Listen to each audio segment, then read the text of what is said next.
ओम श्री गुरवे नमः।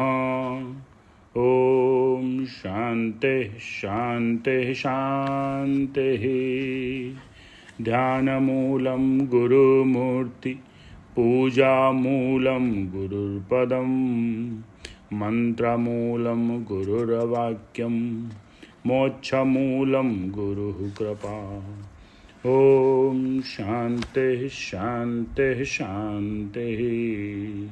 प्रणाम भगवान। दिव्य ग्रंथ मणिरत्न माला, आलू वाले बाबा की व्याख्या और पहले मंत्र पर शंका और समाधान के माध्यम से स्वामी जी समझा रहे हैं। तो अब आज अगली शंका लेते हैं। विश्वेश पद कमल, ऐसा जो संसार समुद्र में से पार ले जाने वाला जहाज बताया है, वह क्या है भगवान? विश्व जगत को कहते हैं और जगत का जो ईश है उसके पद कमल कहे हैं। विश्व का ईश पति, जिसको विश्वेश कहते हैं, वह विश्व से भिन्न नहीं होता, किंतु विश्व से संबंध वाला ही होता है। तो उसको परब्रह्म माने तो परब्रह्म के पैर कहाँ हैं, जो पद कमल रूप की उपमा दी जाए? इसलिए विश्वेश कोई ऐसा होगा जो हमारे समान शरीरधारी हो और विशेष ऐश्वर्य संपन्न होने से संसार का राज करता हो, संसार पर राज करता हो, अमुक स्थान का निवासी हो। वह कौन है? उसको किस प्रकार जानना चाहिए? क्या उसका पैर इतना बड़ा है कि जहाज के समान हम उसमें बैठ सकें? वह पैर रूपी जहाज किस स्थान पर ले जाएगा? इस तरह की शंका है। अब समाधान करते हैं स्वामी जी। विश्व ही जिसकी ऐश्वर्यता है वह विश्वेश है। विश्व का जो अभिन्न निमित्त उपादान कारण है वह विश्वेश है। जिस अधिष्ठान में दृश्य ब्रह्मांड अध्यस्त है वह विश्वेश है। जो जगत को चैतन्य भाव से बनाने वाला है वह निमित्त, और जिस माइक विशेष अंश से जगत बना है वह उपादान है। इस प्रकार दोनों कारण जिस एक में हैं वह विश्वेश है। अधिकारी के भेद से समझाने के लिए कारण ब्रह्म और कार्य ब्रह्म दो प्रकार का ब्रह्म कहा है। इन्हीं को निर्गुण और सगुण ब्रह्म भी कहते हैं। विश्वेश पद का अर्थ दो प्रकार के अधिकारी भेद होते हुए भी ब्रह्म ही करना चाहिए। कमल सूर्योदय में विकसित होता है और सूर्यास्त में मूंद जाता है।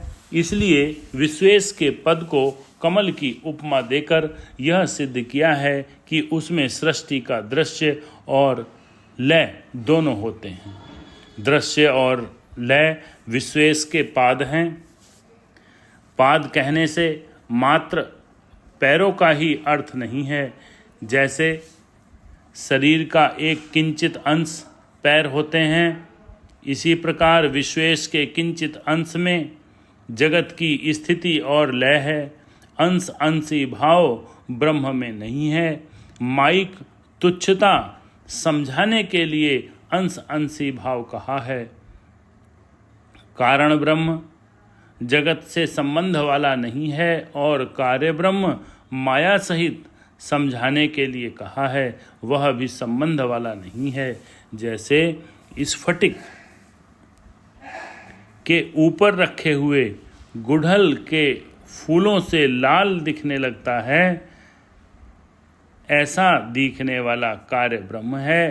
पर ब्रह्म के पैर आदिक अंश नहीं है, परंतु तू पैर वाला होकर पूछ रहा है, इसलिए पैर वाला कहकर तुझे समझाया जाता है। वह तेरे समान शरीर वाला नहीं है। शरीरधारी को देह अध्यास तीव्र होता है, उस जैसों को सब ब्रह्मांड ईश्वर के शरीर हैं, विराट शरीर है। उपासना के निमित्त ऐसा कहा गया है। जो ब्रह्मांड ही उसका शरीर है, तो ब्रह्मांड में कोई अमुक स्थान ही उसके रहने का है, ऐसा कहा नहीं जा सकता। विश्वेश से संसार कार्य होता है, तो भी विश्वेश को संसार